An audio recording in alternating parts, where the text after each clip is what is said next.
আমার দরজা সবসময় সবার জন্য খোলা, হ্যাঁ এবং ঠিক আছে। যুক্তি এবং রেফারেন্সের কাছে অবশ্যই পরাজিত হতে হবে, এটা তো কিছু বলার নাই। হ্যাঁ? আচ্ছা, এবার আচ্ছা ঠিক এবার আছে, যদি আপনি যাক 4 নম্বরটাতে আলহামদুলিল্লাহ এখানে আলোচনাটা সফলভাবে শেষ হলো। হ্যাঁ, ঠিক আছে। আমরা এখন 4 নাম্বার পয়েন্টে চলে যাই, হ্যাঁ, এবং যেটা হচ্ছে আপনি আমাকে বেশ কয়েক মাস আগে আপনি আমাকে বলেছিলেন এটা নিয়ে আলোচনার ব্যাপারে। হুম, তা আমি আমার পক্ষে সম্ভব হয়নি, তখন আমার ব্যস্ততা ছিল। হুম, আজকে হাসান ভাই এটা নিয়ে, এমকে হাসান ভাই এটা নিয়ে আলোচনা করতে চান। আমি খুব বেশি কিছু বলবো না, বাট আমি কয়েকটা পয়েন্ট আলোচনা না করেই পারছি না। হুম, কেননা আমাকে শেখ ডক্টর আবু বকর মোহাম্মদ জাকারিয়া তিনিও আমাকে বলেছেন আমি এই জন্য এটা নিয়ে আপনার সাথে একটু আলোচনা করি। হুম, তো শেখের নির্দেশ পালনার্থে আমাকে এখানে কিছু আমি আলোচনা করবো হুম। ইনশাআল্লাহ। তো এখানে প্রথমত যে ব্যাপারটা, আপনি যে একটা প্রশ্ন করেন, প্রথমে আপনি যে প্রশ্নটা রেখেছেন আজকে লাইভের শুরুতে আপনি প্রশ্নটা করেছিলেন, সেখানে চলে যাই। যে মারিয়া কিপ্তিয়া রাদিয়াল্লাহু তাআলা আনহা রাসূল সাল্লাল্লাহু আলাইহি ওয়াসাল্লামের দাসী ছিলেন নাকি স্ত্রী ছিলেন? হুম, এখানে এই প্রশ্নটা, এবং আপনি এটা নিয়ে একটা বিশাল লেখা দিয়েছেন, হুম, আমি লেখাটা আজকে পড়েছি। হুম। তো এখানে আমি যেটা বলবো, আমি আমার স্টাডিতে যা পেয়েছি সেটা হলো মারিয়া কিপ্তিয়া রাদিয়াল্লাহু আনহা রাসূল সাল্লাল্লাহু আলাইহি ওয়াসাল্লামের দাসী ছিলেন। আমি আচ্ছা, আমার স্টাডিতে এটাই পেয়েছি। আচ্ছা। যদিও কেউ কেউ বলেছেন যে তার স্ত্রী ছিলেন, এটা তো ভিন্ন একটা মত, কিন্তু আমি যে সমস্ত আলেমদের অভিমত দেখেছি সেখানে তাকে দাসী হিসেবে উল্লেখ করা হয়েছে। যেমন আমি উদাহরণ হিসেবে উল্লেখ করতে পারি, আমি ইসলামের ইতিহাসের সব থেকে প্রাচীন তারিখ গ্রন্থের একটা হচ্ছে ইবনে জারির তাবারি রাহিমাহুল্লাহর হুম, তারিখুত তাবারি। হুম, এখান থেকে আমি দেখলাম যে হুম, তাকে দাসী হিসেবে উল্লেখ করা হুম। হয়েছে।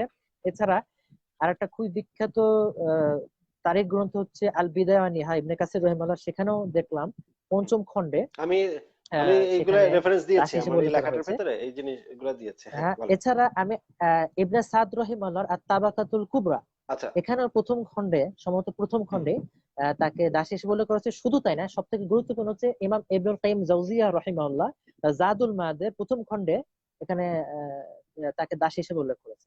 কাজেই এতগুলো যেখানে হুম। রেফারেন্স আছে, এবং বর্তমান সময়কার সিরাত গ্রন্থের মধ্যে রাহিকুল মাকতুমেও দাসী হিসেবে উল্লেখ করা আছে, আল কোরআন একাডেমি লন্ডনের অনুবাদে, অথবা এবং সহিহ এখানেও হাদিসও শেষে তো যে রাসূল আছে। সাল্লাল্লাহু আলাইহি ওয়াসাল্লামের স্ত্রী এবং দাসীর যে তালিকা।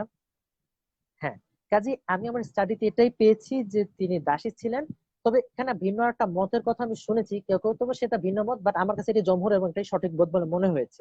যাই হোক, তো এখানে হুম, আরো একটু স্পেসিফিকেশন আর একটু নির্দিষ্ট করে উল্লেখ করা যেতে পারে, সেটা হচ্ছে মারিয়া আর কিপ্তিয়া রাদিয়াল্লাহু তাআলা আনহা ছিলেন রাসূল সাল্লাল্লাহু আলাইহি ওয়াসাল্লামের সুররিয়াহ। হ্যাঁ, সুররিয়াহ কথাটা হুম। এসেছে সির মূল শব্দ থেকে, যার মানে কি একটা মানে হয় নিকাহ বা বিবাহ। বাট সুররিয়াহ আমার জানা মতে এটা দিয়ে বলা হয় কনকিউবাইন, উপপত্নী, মানে এটা বিবাহের সাথে খুব সাদৃশ্য কনকিউবাইন আছে। ঠিক বলেছেন। কিন্তু এটা পুরোপুরি বিবাহ হ্যাঁ, না, এটা কনকিউবাইন বিবাহ একদম না, ঠিক বলেছেন। বাট বিবাহের হুম, সাথে সাদৃশ্য আছে। এটাকে বাংলায় সঠিক অনুবাদ আমার মনে হয়েছে উপপত্নী, এটা সঠিক অনুবাদ হওয়া উচিত। পত্নী না, উপপত্নী। হুম। হ্যাঁ, এটা এটা হতে পারে। আচ্ছা, এবং ঠিক আছে। সুররিয়া হচ্ছে সেই দাসীকে বলা হয়, সব দাসীকে সুররিয়া বলা হয় না। যে দাসীর সাথে তার মনে স্ত্রীরূপ আচরণ করেন তাকে সুররিয়াহ বলা হয় হুম। আমার জানা যেমন মতে। ধরেন, এবং আমাদের মারিয়া দেশে কিপ্তিয়া যে রাদিয়াল্লাহু তাআলা আনহাকে সুররিয়াহ। আমাদের দেশের যে মানে কিছুদিন আগেও যে জমিদারদের যে নানা ধরনের উপপত্নী থাকতেন, একটা মানে হেরেম খানা থাকতো এবং উপপত্নী থাকতো। আহ হেরেম, আচ্ছা আচ্ছা, এখানে কিছু ব্যাপার আছে। এখানে আমাদের দেশে কিন্তু সঠিকভাবে ব্যাপারটা ছিল না। ইসলামে কিন্তু দাস প্রথা যেটা, সবাইকে কিন্তু ঠাস করে ধরে দাস বানানো যায় না, সেটা কিন্তু ভ্যালিড হয় না। হ্যাঁ, ইসলামে শুধুমাত্র আহ, মানে যুদ্ধবন্দির কিছু ব্যাপার আছে, এছাড়া যদি কেউ ক্রয় করে অথবা কেউ যদি উপঢৌকন পাঠায় সে সমস্ত ব্যাপার। কিন্তু আগেরকার দিনে জমিদার এভাবে রাখতো কিনা, তারা তো অনেক সময় দেখা যেত যে মহাজনরা বা জমিদাররা ঋণ শোধ করতে পারতো না, তখন দেখা যেত নিয়ে আসতো হুম, তাদের। এই জিনিসটা কিন্তু ইসলামে হারাম, এই জিনিসটা কিন্তু করা যায় না। হুম। এভাবে কিডন্যাপ অথবা এইভাবে টাকা শোধ করতে না পেরে, আমার জানা মতে আমাদের দেশে এরকম কিছু ব্যাপার ছিল।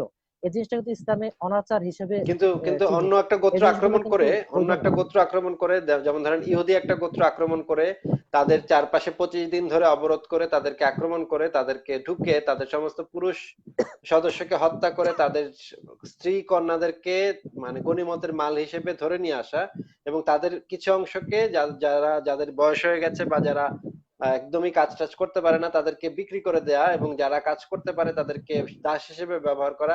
এটা তো জায়েজ। আমি বানু কুরাইজা গোত্রের কথা বলছি।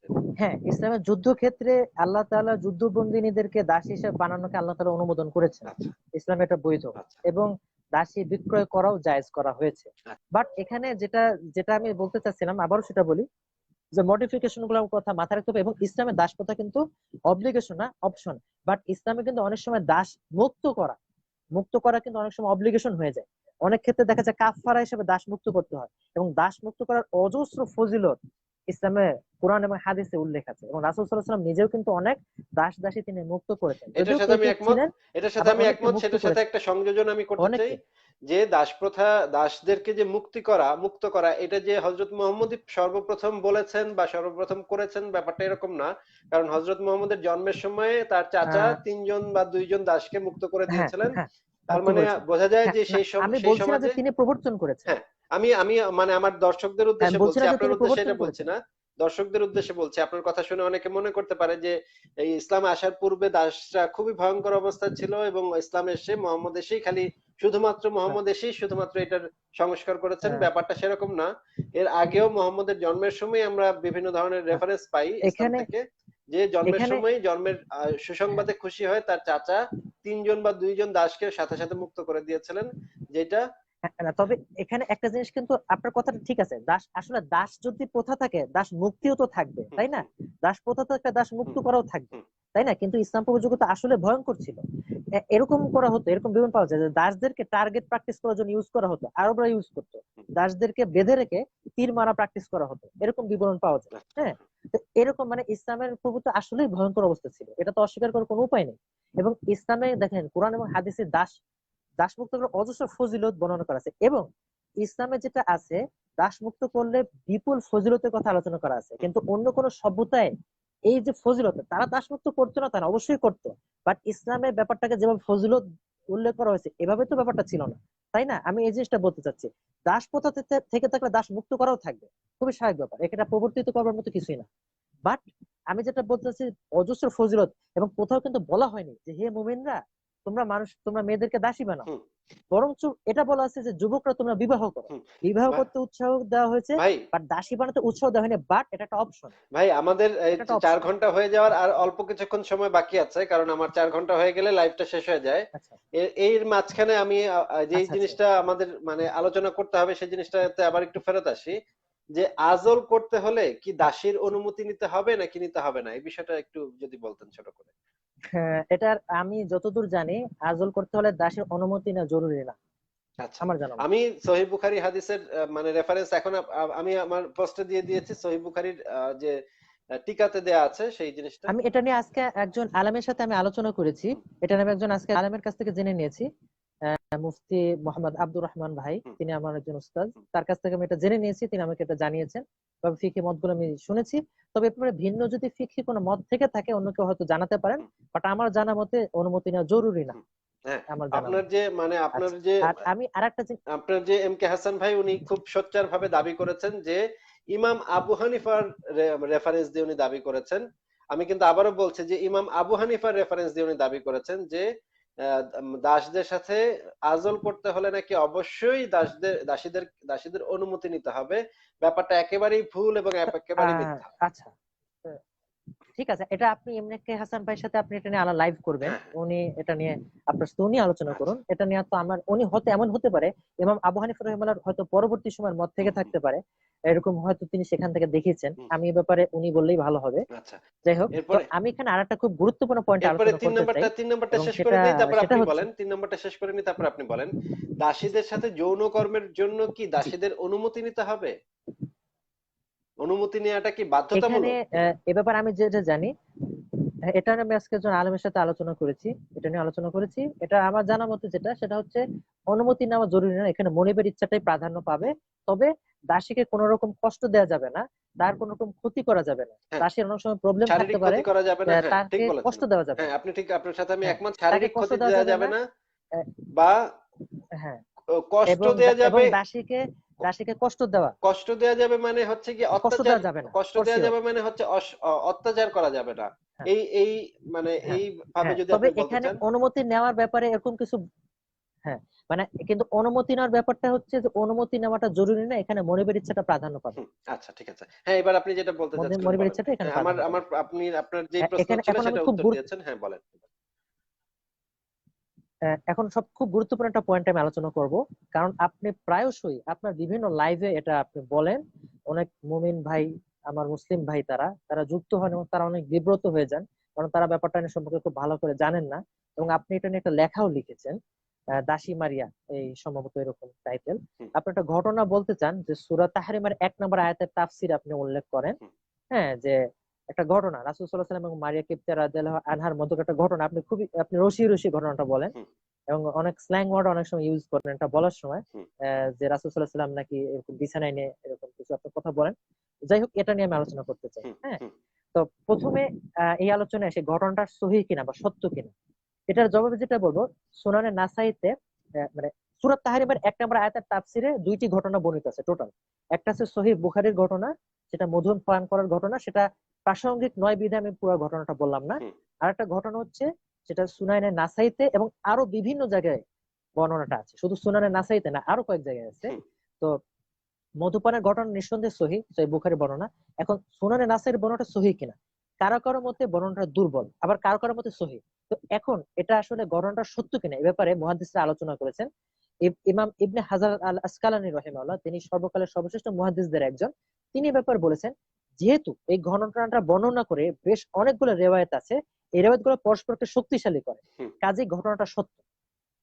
ঘটনাটা সত্য বলে তিনি উল্লেখ করেছেন, এটা একটা গ্রহণযোগ্য ঘটনা। এবং তিনি বলেছেন যেহেতু বুখারীর ঘটনাটাও সত্য এবং এটাও সত্য, কাজে উভয় উভয় সত্য। হচ্ছে এই আয়াতের হ্যাঁ, শানে হ্যাঁ, নুজুল, আমিও এবং এটা পড়েছি। উভয়ের কারণে আয়াতটা নাজিল হয়েছে। এবং কোরআনের কিন্তু অনেক আয়াত আছে যেগুলো একাধিক শানে নুজুল থাকে, হুম, এবং ইবনে হাজার রহিমাহুল্লাহর মতে এটাও সেরকম একটা আয়াত। এবং ইমাম শাওকানী রহিমাহুল্লাহ তিনি অনুরূপ অভিমত ব্যক্ত করেছেন। এবং যারা মূল কিতাব থেকে চেক করতে পারবে না তারা সহজেই এটা চেক করতে পারেন। বাংলায় তাফসির আহসানুল বায়ান, হুম, এটার অ্যাপস আছে অথবা হুম, এটা হুম, পিডিএফ অ্যাভেলেবল। আহসানুল বায়ানে সূরা তাহরিমের 1 নম্বর আয়াতের তাফসীর এটা দেখতে পাবেন। কাজে ঘটনাটা একটা সত্য ঘটনা, হুম। ঘটনাটা সত্য, এবং ঘটনাটা এবং একটা এবং গ্রহণযোগ্য ঘটনা। ইবনে কাসির বলেছেন যে মধুপানের বিষয়টিকে এই সূরা নাজিলের কারণ হিসেবে ধরে নেওয়াটা কঠিন। এবং এই সূত্রে তিনি বলেছেন যে এটা ওই যে আরেকটা যে বর্ণনা আছে সেটাই সত্য বলে ওনার কাছে মনে হয়েছে, ইবনে কাসিরের বর্ণনা তাই এটা। কি? হ্যাঁ, আমার তো যতদূর মনে পড়ে তিনি আমি উভয়টার আপনাকে কথাই দেখিয়ে দিচ্ছি। বলেছেন। এটা আহ, হচ্ছে তাফসিরে যাই হোক, জালালাইনের উভয় ঘটনা বিশুদ্ধ। গ্রন্থে লেখা হ্যাঁ, আছে। আচ্ছা, জালালাইন। এটা তাফসিরে জালালাইনের গ্রন্থে লেখা আছে। আচ্ছা, যাই হোক। এ কারণেই আল্লামা ইবনে কাসির বলেছেন, মানে তাফসিরে জালালাইনের ওনারা বলছেন যে ওনারা তাফসিরে জালালাইন যে দুজন আচ্ছা, লিখেছেন ওনারা বলতেছেন, আল্লামা ইবনে কাসির বলেছেন অর্থাৎ মধুপানের ব্যাপারটিকে সূরা নাজিল হওয়ার কারণ হিসেবে গ্রহণ করা কঠিন। ঠিক আছে, এটা ওনার বরাত দিয়ে ওনারা বলেছেন। হ্যাঁ ভাই বলেন। ঠিক আছে, ওকে ওকে, এটা একটা মত হতে পারে।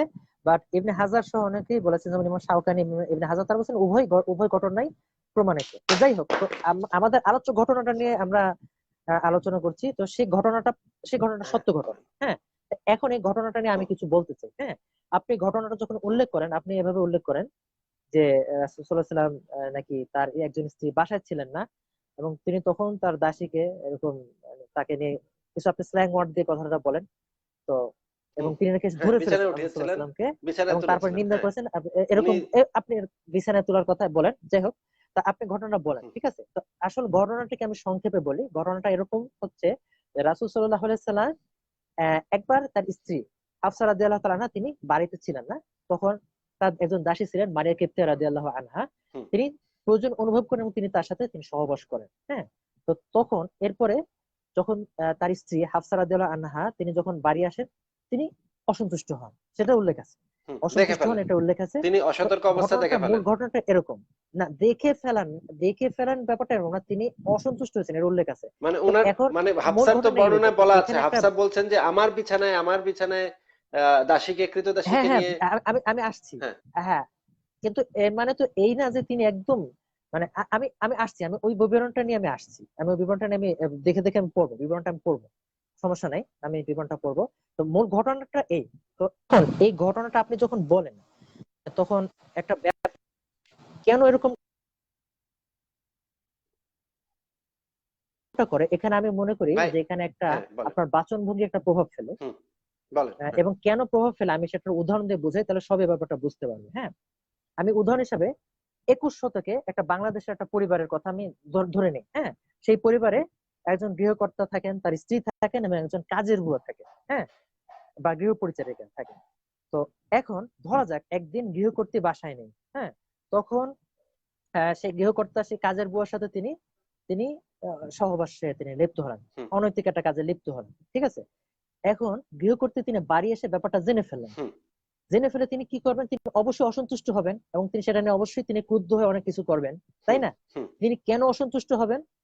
কারণ হচ্ছে এখানে গৃহকর্তা এমন একটা কাজ করেছে যেটা হচ্ছে একটা অবৈধ কাজ, একটা অনৈতিক কাজ, এবং যেটা হচ্ছে ইসলামের দৃষ্টিতে একটা হারাম কাজ। হুম। এবং আমার কথা কি শোনা যাচ্ছে? আমার মনে হচ্ছে যে আটকে গেছে আপনার মনে হচ্ছে। ভিডিওটা একটু আটকে গেছে, আপনার ভিডিওটা আটকে গেছে ভাই। হ্যাঁ, আচ্ছা আচ্ছা, এখন বাট ঠিক আছে, কথা তো এখন শোনা ঠিক আছে, যাচ্ছে হ্যাঁ এখন মোটামুটি। ঠিক আছে, আবার হ্যাঁ এখন ঠিক আছে, বলেন। আচ্ছা আচ্ছা, ঠিক আছে। আচ্ছা, আমি যেটা বলছিলাম সেটা হচ্ছে যে তিনি গৃহকর্ত্রী অসন্তুষ্ট হবেন যে কারণে, কারণটা হচ্ছে গৃহকর্তা একটা অনৈতিক কাজ করেছেন, একটা হারাম কাজ করেছেন, যেটা বাংলাদেশের ধর্মীয় দৃষ্টিকোণ থেকে একটা হারাম কাজ, অথবা সামাজিক দৃষ্টিকোণ থেকেও একটা অনৈতিক কাজ। এই জন্য তো গৃহকর্ত্রী অসন্তুষ্ট হয়েছেন, তাই না? এখানে কারণ তো এটা। তো আপনি এখানে যে কাজটা করেন, আপনি মারিয়া কিপ্তিয়া রাদিয়াল্লাহু তাআলা আনহা এবং রাসূল সাল্লাল্লাহু আলাইহি ওয়াসাল্লামের ঘটনাটাকে আপনি একই প্যাটার্নে ফেলে আপনি বর্ণনা করেন, এবং এই প্যাটার্নের কারণে এটা হয়, এবং এটা আমি প্রমাণটা আমি ইনশাআল্লাহ এখনই দিচ্ছি। হুম। না, এই এটা তো, প্যাটার্নের কারণে আসলে এটা তো রাসূল, ইসলামে তো এই কাজটা নিষিদ্ধ না।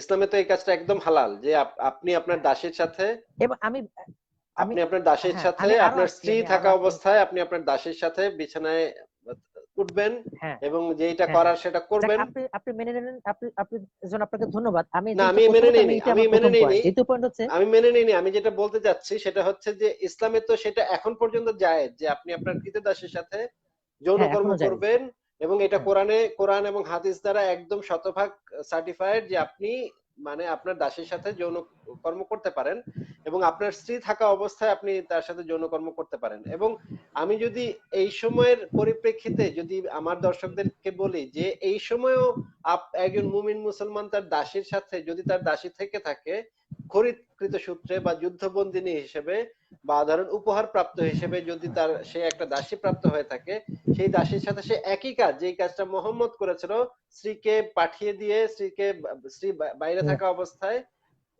স্ত্রীর হ্যাঁ বিছানায় সেই দাসীকে উঠিয়ে তার সাথে যৌনকর্ম করা, একইভাবে শতভাগ হালাল কাজ। তাহলে কি আমি ভুল বলেছি, না কি বলেছি আমি হ্যাঁ, বুঝতে আপনি পারলাম না। অবশ্যই ভুল বলেছেন, আপনি অবশ্যই ভুল বলেছেন। কেন ভুল বলেছেন আমি সেটা বলছি। এখানে গৃহকর্ত্রী যে কারণে অসন্তুষ্ট হয়েছেন, আর হাফসা রাদিয়াল্লাহু আনহা যে কারণে অসন্তুষ্ট হয়েছেন, কারণ কিন্তু মোটেও এক না, কারণ কিন্তু সম্পূর্ণ আলাদা, ভিন্ন ভিন্ন কারণে অসন্তুষ্ট হয়েছেন। এবং এখানে আপনি যে কথাটা বলেন এটাও সঠিক না। কাজের বুয়া এবং দাসী কখনোই এক না। এটা সব থেকে একটা কাজের দ্বিতীয় বুয়া আমার আমি বলি পয়েন্ট। নাই, এখানে কাজের ইসলাম বুয়া আমি বলি বিরোধীরা নাই, এমন হয়। আমি কাজের বুয়া ভাই বলি নাই ভাই। ভাই তো কাজের বুয়া আমি বলি নাই, আমি এখানেই তো বলেছি যে ব্যাপার, দাস ব্যাপারটা প্রথা এখানে। এখনো বাতিল হয় আপনি নাই। বলেন যে একই কাজ দাস যদি, প্রথা এখনো বাতিল হয় নাই। আমি বলেছি দাস প্রথা এখনো বাতিল হয় নাই, এবং আপনি একজন মুমিন মুসলমান হিসেবে যদি যুদ্ধবন্দী হিসেবে বা উপহার প্রাপ্ত হিসেবে বা খরিদকৃত সূত্রে যদি আপনার কাছে আপনার একটা দাসী প্রাপ্ত হয়, আপনার যদি একটা দাসী থেকে থাকে, সেই দাসীর সাথে স্ত্রী থাকা অবস্থায় আপনি স্ত্রীর বিছানায় উঠিয়ে সেই দাসীর সাথে যৌনকর্ম করবেন, এটা আপনার জন্য ইসলামের দৃষ্টিকোণ থেকে শতভাগ হালাল, আমি এটা বলেছি। কাজের বুয়ার কথা আমি একবারও উচ্চারণ করি নাই।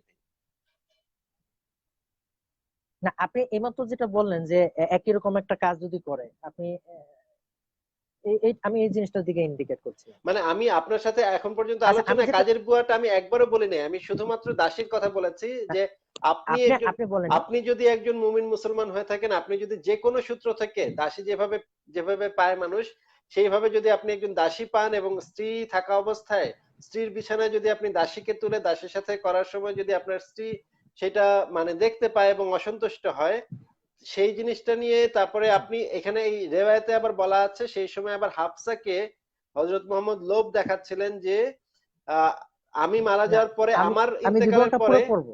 আমার ইন্তেকালের পরে খেলাফত আবু বকরের পরে তোমার আব্বা লাভ করবেন। এটা হচ্ছে সূরা তাহরিমের এটার 567 না নম্বর পৃষ্ঠা। এখানে 567 নম্বর পৃষ্ঠাটা যদি আপনি খোলেন, কোন কোন তাফসিরের, কোন কোন তাফসিরের? ইবনে কাসিরের তাফসিরের 567 নম্বর পৃষ্ঠাটা যদি খোলেন, এই যে এটা যেটা ইসলামিক ফাউন্ডেশন থেকে বের হওয়া। 567 কি? হ্যাঁ আহ, আমি ইসলামিক ফাউন্ডেশনের, আমি তো এই মুহূর্তে দেখছি 177 নম্বর পৃষ্ঠার ওখানে আলোচনা আছে, এক আচ্ছা, নম্বর আমি আয়াতের। একটু তাহলে একটু চেক করে দেখি আবার একটু।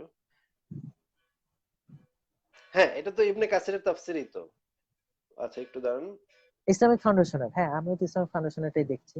আমি ইবনে আব্বাস আচ্ছা রাদিয়াল্লাহু তাআলার বিবরণটা আমি খুলে রেখেছি। আচ্ছা আমি সেই বিবরণটা আমি পুরো রিডিং করতে চাই যাতে সবাই ব্যাপারটা বুঝতে পারে। আচ্ছা, আমি যেটা আমি বলতে আপনাকে চাচ্ছি দেখাচ্ছি, এটা যে হয়তো কাজের বুয়ার সাথে অনেকে ব্যাপার। আমি আপনাকে দেখিয়ে দিচ্ছি, এটা 567 নম্বর পৃষ্ঠায় আমি দেখতে পাচ্ছি এই যে সূরা তাহরিমের 66 নম্বর সূরা, এটার 1 নম্বর মানে আয়াতের যে আচ্ছা, তাহলে এটা তাফসীরটা, মনে ইসলামিক ফাউন্ডেশনের এটা না, এটা হয়তো মনে অন্য হয়তো অন্য প্রকাশনী। প্রকাশনী হতে পারে, আমি একটু চেক করে পরে দেখবো না, কিন্তু আমি আপনাকে যেটা দেখাতে যাচ্ছি, কিন্তু আমার এই রেফারেন্সটা ভুল নাই, হয়তো অন্য প্রকাশনী হতে পারে। এখানে বলা হচ্ছে যে আমার ইন্তেকালের পর আমার খেলাফত হযরত আবু বকর, এরপরে তোমার আব্বা লাভ করবেন। এই মানে লোভটাও হযরত মুহাম্মদ তাকে দেখিয়েছিলেন, হাফসাকে দেখিয়েছিলেন যে আমার মৃত্যুর না, পরে। আসলে না, হ্যাঁ বলেন ভাই। এখানে আপনি ব্যাপারটা লোভ হিসেবে বলছেন, ঠিক আছে? ব্যাপারটা হচ্ছে আমি মানে পুরো মানে মানে ঘটনাটা ভাই, আমি এটা আপনি, জিনিসটা এটা বলি, ভাই তাহলে যে কোনো জিনিসটা ক্লিয়ার হবে। কমন সেন্স অ্যাপ্লাই করলে ভাই জিনিসটা বোঝা যায় যে না, হযরত মুহাম্মদ হাফসার কাছে একটা জিনিস এখানে নিয়ে এখানে যে ব্যাপার, ধরা খেয়ে গেল একটা জিনিস নিয়ে, এবং এখন এই সময়ে সে কেন বলতে যাবে যে তোমাকে একটা সুসংবাদ দিচ্ছি, তা হলো এই যে আমার ইন্তেকালের পরে হ্যাঁ, আমার খেলাফত আবু বকরের পরে তোমার আব্বা লাভ করবেন।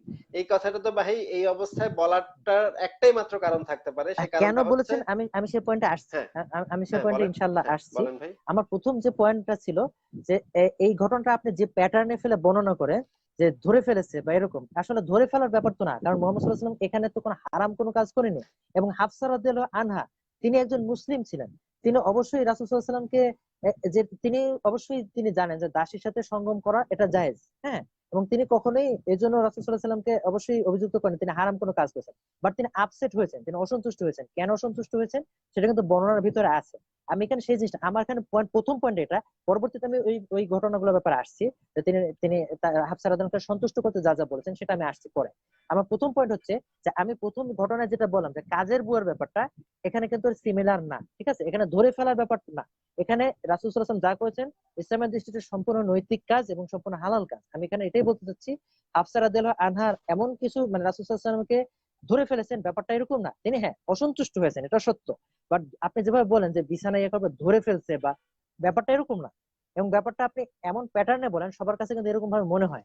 আমার পয়েন্ট এখানে এইটা মানে যে এটা আমি কাজের ভাই বুয়া আর দাসী মোটো এটা এক আমি নয়। বুঝতে পারলাম না, আসলে বুঝতে পারলাম না যে হযরত মুহাম্মদ এটা আমার প্রথম পয়েন্ট। দ্বিতীয় পয়েন্ট, বিছানার উপরে মানে আমার দ্বিতীয় পয়েন্ট হচ্ছে, আচ্ছা ঠিক আছে, এই অনেকগুলো রেওয়ায়েতে বলা আছে যে আয়েশা তখন দরজার সামনে দাঁড়িয়ে হাপুস হুপুস করে কান্না কান্না করতেছিলেন, এবং মানে এই জিনিসগুলো তো বর্ণনা করা আছে ভাই। কান্নার, আচ্ছা কান্নার বিবরণটা আমি দেখিনি। আপনার যদি আপনি আমাকে দেখাবেন যদি থেকে থাকে, বাট আচ্ছা। আমি যেটা বলছি যে ইবনে আব্বাস রাদিয়াল্লাহু আনহুর বিবরণটা আমি এখন বলি, সেখানে অসন্তুষ্ট হবার কজটা উল্লেখ আছে, হ্যাঁ। হুম। এখানে যে ব্যাপারটা, এর ফলে জিনিসটা ক্লিয়ার হবে, সেটা হচ্ছে তিনি বলেছেন, হে আল্লাহ রাসূল, আহ, আপনি, হে আল্লাহ নবী, আপনি আমার দিনে আমার পালায় আমার বিছানায় এমন একটা আচরণ করলেন যা আপনি অন্য স্ত্রীর প্রতি করেননি, হুম। হ্যাঁ। এখানে তিনি একটা জিনিস উল্লেখ করেছেন, সেটা হচ্ছে তার পালায়। হুম। এটার অর্থ কি? এটার অর্থ হচ্ছে রাসূল সাল্লাল্লাহু আলাইহি ওয়াসাল্লাম কিন্তু তার স্ত্রীদের সাথে ইনসাফ করতেন। প্রত্যেক স্ত্রীদের মধ্যে তিনি দিন ভাগ করে দিয়েছিলেন, হুম। হ্যাঁ। হুম। এক এক দিন তিনি এক এক স্ত্রীর সাথে তিনি তার টাইম দিতেন। তো একটু আমি যেটা বলতে পরেরটা চাচ্ছি যে পরের তিনি লাইনগুলো পড়েন, অসন্তুষ্ট একটু হয়েছেন। পরের লাইনগুলো একটু পড়েন, সেখানে আবার বলা আছে যে হ্যাঁ, কৃতদাসীর সাথে, হ্যাঁ, পরের লাইনগুলো আমি কৃতদাসীর পড়বো, সাথে আমি করাটা অবশ্যই পড়বো, হ্যাঁ। অসম্মানজনক মনে করেছিল। আমার বিছানায় কৃতদাসীর সাথে করাটা হ্যাঁ, হযরত হাফসা অসম্মানজনক বলে মনে করেছিল। হ্যাঁ, তিনি অসন্তুষ্ট হয়েছেন। এটা এটা ছিল যে তার পালার দিনটা তিনি মারিয়াকে দিয়েছেন, হ্যাঁ, এটা একটা। শুধু কি তার পালার দিনেই? এবং হ্যাঁ, সেই সাথে একই সাথে ভাই এটাও তো সত্য যে তার বিছানায় কৃতদাসীকে উঠানো সেটাতেও সে অসন্তুষ্ট ছিলেন। শুধু যে পালার দিনের তারটা মিস গেছে সেটার কারণে তো শুধু না। হ্যালো। এখানে যেটা যেটা হয়েছে, হ্যাঁ, হ্যালো, হ্যাঁ বলেন। হ্যালো, শোনা যাচ্ছে কি? হ্যাঁ শোনা যাচ্ছে ভাই, হ্যাঁ, আমাদের আর আচ্ছা ঠিক বেশিক্ষণ আছে, একটু সময় নেটের নেই, আমাদের প্রবলেম আর করছে। মাত্র 10 মিনিট সময় আছে। আচ্ছা আমি আপনাকে মনে করিয়ে দিচ্ছি আচ্ছা আমি আমাদের দ্রুত খুব দ্রুত দ্রুত শেষ করতে হবে। আমি দ্রুত হ্যাঁ, আমি দ্রুত জিনিসটা শেষ করে দিই, হ্যাঁ। আমি জিনিসটা হুম। বলতে চাচ্ছি সেটা হচ্ছে এরকম যে তার অসন্তুষ্টির কারণ কিন্তু এরকম কিছু না যে রাসূল সাল্লাল্লাহু আলাইহি ওয়াসাল্লাম অবৈধ কোনো কাজ করেছেন। হুম। এমনকি স্ত্রীর বিছানায় যদি তিনি দাসীর সাথে সহবাস করেন সেটাও কিন্তু হারাম কোনো কাজ নয়। সেটা হুম। কিন্তু হারাম কোনো কাজ নয়। এবং হাফসা রাদিয়াল্লাহু আনহা জিনিসটা আপসেট হয়েছেন সেটা উল্লেখ আছে, এবং তার হুম। আপসেট হওয়ার আরো কারণ আছে। আরো কারণ আছে, সেটা সেটা জানার জন্য আমরা আল বিদায়া ওয়ান নিহায়া দেখতে পারি। হুম। সেখানে 497 থেকে 498 নম্বর পৃষ্ঠায় যেটা উল্লেখ আছে, হুম। যে মারিয়া কিপ্তে রাদিয়াল্লাহু আনহা তিনি অত্যন্ত সৌন্দর্যের অধিকারী ছিলেন, হ্যাঁ। এবং তার গর্ভে রাসূল সাল্লাল্লাহু আলাইহি ওয়াসাল্লামের একজন সন্তান হয়, ইব্রাহিম হ্যাঁ সেটা রাদিয়াল্লাহু নিয়ে আনহু। ঈর্ষা ছিল। এবং হ্যাঁ আপনার এইটার কথা আমি বুঝতে কারণে পেরেছি, তার সেটা অন্য নিয়ে স্ত্রীরা অন্য স্ত্রীদের ঈর্ষা ছিল। তার হ্যাঁ প্রতি কিছুটা ঈর্ষান্বিত ছিলেন। এটা মানবীয় যে ঠিক কেননা আছে। রাসূল সাল্লাল্লাহু আলাইহি ওয়াসাল্লামের চোখে তিনি প্রিয়। হ্যাঁ ঠিক তারা সব বলেছেন। স্ত্রী চাইতেন যে রাসূল দাসীর সাল্লাল্লাহু প্রতি আলাইহি তার, ওয়াসাল্লাম সেই প্রিয় দাসীর হতে, প্রতি তার বেশি বেশি হ্যাঁ। ছিল। তিনি হুম। বেশি বেশি তারা কামনা তারা ছিল। চাইতেন যে রাসূল সাল্লাল্লাহু আলাইহি ওয়াসাল্লাম প্রিয় হওয়ার জন্য তারা চাইতেন, কিন্তু তারা দেখছেন যে মারিয়া রাদিয়াল্লাহু আনহা প্রিয় হয়ে যাচ্ছেন, এই কারণে তারা কিছুটা ঈর্ষা বোধ করতেন, একদম সঠিক মানবীয় বলেছেন ইচ্ছা, ভাই। আপনার আল সাথে আমি বিদায় ওয়া নিহাতে। দ্বিমত করছি না এই বিষয়ে। শুধুমাত্র হ্যাঁ, একটা জিনিস এখন আমাদের আমি যেটা সবচেয়ে গুরুত্বপূর্ণ যেটা জানার দরকার, যে সূরা তাহরিমের ১ নম্বর আয়াতটা আল্লাহ পাকের নাজিল করতে হলো, হুম, মানে হচ্ছে কি একটা ঘরোয়া ক্যাচাল, যে আমি হচ্ছে কি আসছি। দাসীর সাথে মানে হযরত মুহাম্মদ কি করতেছে বিছনায় উঠায়, তখন হাফসা এবং আয়েশা তখন মানে মানে একটা লেগে যাচ্ছে। সেই সময়ে মহাবিশ্বের সৃষ্টিকর্তা, মহাবিশ্বের পালনকর্তা, মহাবিশ্বের সর্বময় ক্ষমতার উৎস, যে সর্বশক্তিমান আল্লাহ পাক, সে আয়াত নাজিল করে ফেললো যে এই ক্যাচাল থামানোর জন্য, এবং হযরত মুহাম্মদকে ইনসিস্ট করলো, আচ্ছা, জোর করলো, হ্যাঁ তুমি যাও দাসীর সাথে করো, না তোমার দাসের সাথে করতেই হবে। হ্যাঁ, আমি না, যেটা আসলে হালাল করেছি আসলে তুমি কিভাবে সেটা আমি হালাল আপনার হারাম একটা করো। রেসপন্স দিচ্ছি হ্যাঁ, যে কেন কেন একটা ঘর আপনার ভাষায় যে একটা ঘরোয়া বিবাদের সমাধানের জন্য কেন আল্লাহ ওহী নাজিল করেন, এটা উত্তর আমি যেটা বলবো তা হলো যে রাসূল সাল্লাল্লাহু আলাইহি ওয়াসাল্লাম কিন্তু কোনো সাধারণ ব্যক্তি নন, তিনি হচ্ছেন আল্লাহর রাসূল, এবং তার জীবনের দ্বারা কিন্তু মুসলিম উম্মাহ বিভিন্ন বিধিবিধান লাভ করে থাকে, ঠিক আছে। এখানে যে ব্যাপারটা ছিল যে, আমি পয়েন্টে আসছি, যে রাসূল সাল্লাল্লাহু আলাইহি ওয়াসাল্লাম যখন দেখলেন যে তার স্ত্রী আপসেট হয়েছেন, আমি আপনার পয়েন্টে আসছি, যখন দেখেছেন যে তার স্ত্রী আপসেট হয়েছে, তখন তিনি তার স্ত্রীকে শান্ত করার চেষ্টা করেছেন। তিনি একজন কেয়ারিং হাজবেন্ড ছিলেন, এবং তিনি তার স্ত্রীরা আপসেট হলে তাদেরকে শান্ত করবার জন্য চেষ্টা করতেন। হ্যাঁ, এবং তিনি তাদেরকে এমন এবং হয়েছে যে লোভও আয়েশা রাদিয়াল্লাহু দেখিয়েছেন, আনহা রাগ করে প্লেট ভেঙে ফেলেছিলেন। লোভও দেখিয়েছেন যে আমার ইন্তেকালের পরে, এখন দেখেন, আমার একজন ইন্তেকালের একজন পরে স্বামী একজন স্বামী তার স্ত্রীকে তো তোমার বাবা। লোভের উমর রাদিয়াল্লাহু তিনি যোগ্য ব্যক্তি ছিলেন, এবং তাকে ঠান্ডা করার জন্য তিনি সেটা বলেছেন। একজন হাজবেন্ড তো এটা বলতেই পারে তার স্ত্রীকে। হ্যাঁ, হ্যাঁ, আপনি কি বলতে আপনার পারে। স্ত্রীকে শান্ত করার জন্য কখনো বলেন না যে তোমাকে আমি এখানে মানে ঘুরতে আমার নিয়ে তো যাব, ভাই কখনো তোমাকে আমি এতগুলা এটা স্ত্রী কিনে দিব, থাকবে আপনি না। আপনার স্ত্রীকে বলেন আমার না? কখনো এতগুলা স্ত্রী থাকবে না যে আমি আমার এক আপনার স্ত্রী স্ত্রীকে না বলবো থাকুক, যে আমি তুমি আমি অমুক একটা স্ত্রীকে বইলো আমি না, তুমি আয়েশাকে বইলো না এই ঘটনার কথা। আয়েশাকে বললে কিন্তু কেলেঙ্কারি হয়ে না যাবে। তোমাকে আমি একটা না না স্পেশাল অফার কেলেঙ্কারি। দিচ্ছি যে আমার ইন্তেকালের পরে তোমার বাপ হবে মানে না আবু না বকরের মৃত্যুর পরে তোমার বাপ হবে হচ্ছে গিয়ে খেলাফতের নেতা। এই ভাই, এইটা আমার না, পক্ষে কখনো এখানে তো সম্ভবই না। কেলেঙ্কারির কিছুই নেই, এখানে কেলেঙ্কারির কিছু নেই, কারণ রাসূল সাল্লাল্লাহু আলাইহি ওয়াসাল্লাম যেটা করেছেন সেটা হারাম কিছু না, কাজে এখানে কেলেঙ্কারির কিছু নেই। তিনি তার স্ত্রীকে সন্তুষ্ট করতে চেয়েছেন, কেননা তিনি আপসেট হয়েছেন হুম। একজন কেয়ারিং হাজবেন্ড হিসেবে, এবং তাকে তিনি সান্ত্বনা দিয়ে এই কিছু কথা বলেছেন, এর মধ্যে কয়েকটা আপনি উল্লেখ করেছেন, হ্যাঁ, এবং তিনি আমি বুঝতে তখন তাকে পেরেছি। সান্ত্বনা দেওয়ার জন্য আপনি যেই সন্তুষ্ট। পয়েন্টটা পয়েন্ট আউট করছেন যে আমি কেন মানে এটাকে একটা কেলেঙ্কারি হিসেবে উপস্থাপন করার চেষ্টা করছি বারবার।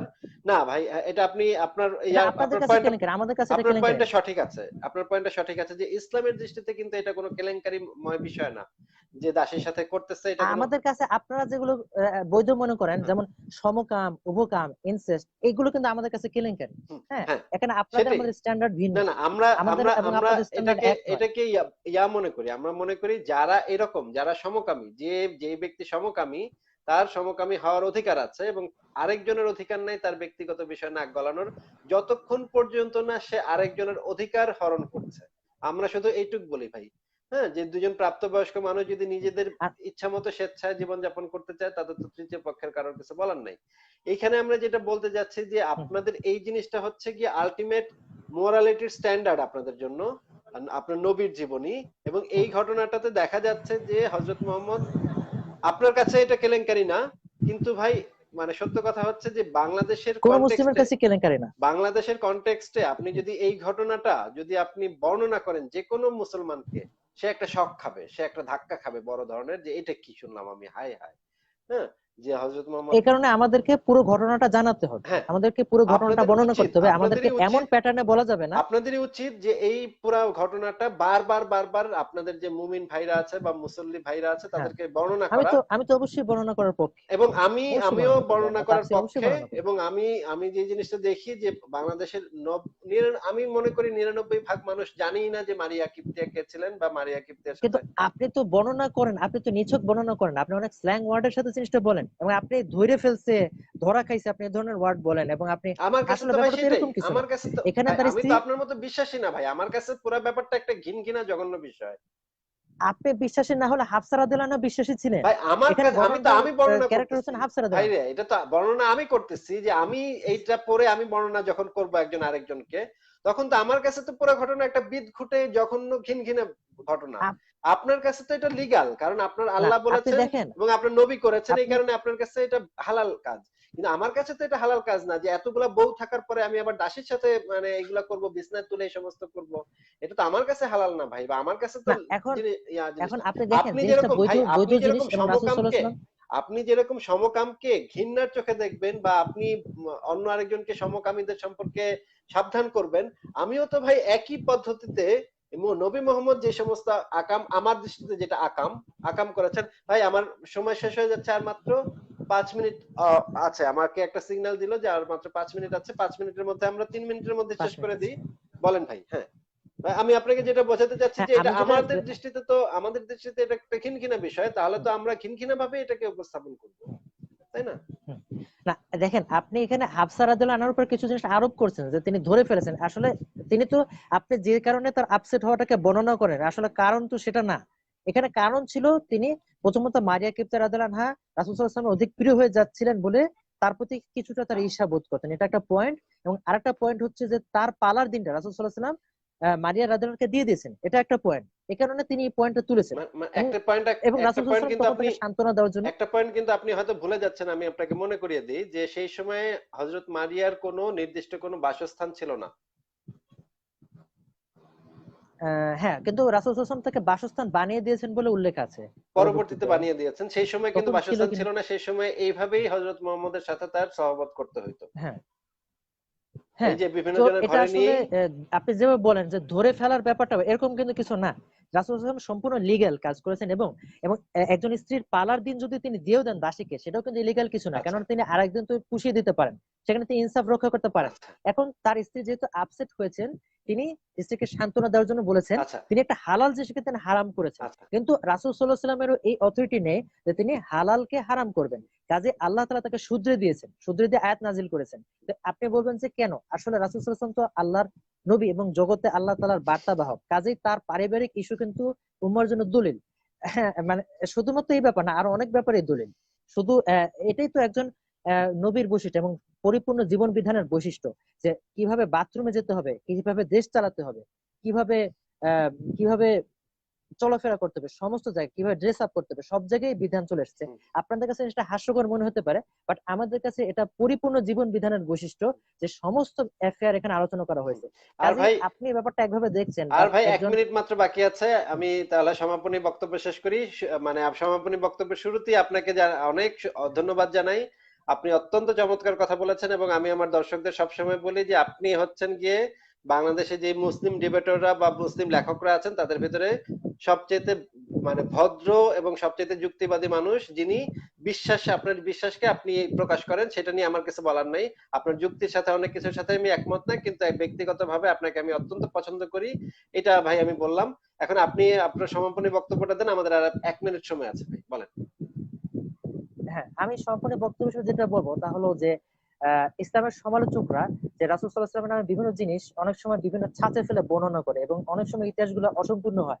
আমি সবাইকে আহ্বান জানাবো সবাই যেন মূল সোর্স থেকে জিনিসগুলো স্টাডি করে, এবং মূল সোর্স থেকে জিনিসগুলো স্টাডি করলে যেটা হবে, আগাগোড়া সবটা যদি পড়ে দেখে, আমার বিশ্বাস যে তাহলে আর কেউ, অনেকেই সংশয় পড়বেন। হ্যাঁ অনেকেই সংশয় পড়বে না। কেউ কেউ হয়তো এরপরেও 21 শতকের মূল মূল মানে মূল্যবোধ দ্বারা প্রভাবিত হয়ে কেউ কেউ হয়তো এটা আপত্তিকর মনে হতে পারে, তা আমার মনে হয় অধিকাংশের কাছে এটা মনে হবে না। হ্যাঁ এবং আমি সবাইকে আহ্বান জানাবো আপনারা মূল সোর্স থেকে পড়ে দেখেন। আমাদের প্রধান সমস্যা হচ্ছে যে আমাদের মুসলিম ভাইরা পড়াশোনা করেন না, ইসলাম নিয়ে পড়াশোনা করেন না, এটা আমাদের সমস্যা। এবং এটাই নাস্তিকতার প্রধানতম কারণ বলে আমি মনে করি। আমার ইনবক্সে প্রত্যেকদিন অজস্র প্রশ্ন আসে, এবং অনেক প্রশ্ন খুব সিলি ধরনের হয়, এবং আমার খুব দুঃখ লাগে যে এত সিরিজ কারণে মানুষের ঈমান সংশয় করে। আমি খুবই মনে মনে দুঃখ অনুভব করি, এবং আমি তাদেরকে জবাবগুলো দেওয়ার চেষ্টা করি, আমি সবাইকে আচ্ছা রিপ্লাই দেওয়ার চেষ্টা করি। অনেক সময় রিপ্লাই দিতে দেরি হয়, বাট আমি সবাই রিপ্লাই দেওয়ার চেষ্টা করি। তা আমি যেটা বলবো, আপনার মূল সোর্স থেকে স্টাডি করেন, এবং আলেমদের কাছ থেকে আপনারা বুঝে নেন, হুম, এবং আপনারা যদি জিনিসগুলো খুঁটিয়ে খুঁটিয়ে দেখেন, তাহলে ইনশাল্লাহ আপনারা সংশয় পতিত হবেন না। আচ্ছা এটাই আমার বার্তা, যে আপনার মূল সোর্স থেকে পড়াশোনা করেন। আচ্ছা এবং জ্ঞান হচ্ছে আপনারা যদি জ্ঞান অর্জন করেন, তাহলে আপনাদের ইমানকে কেউ সংশয়ের ভিতরে ফেলতে পারবে ভাই, না। সময় শেষ হয়ে গেছে। আমি আমি এটাই বলবো। আপনাকে অনেক ধন্যবাদ যুক্ত হওয়ার জন্য। ভালো থাকবেন আপনি, আমার সাথে আবার কথা হবে, আবার আলাপ হবে। আপনি জি। সবসময় ভালো থাকবেন, আপনার জন্য অনেক শুভকামনা রইল।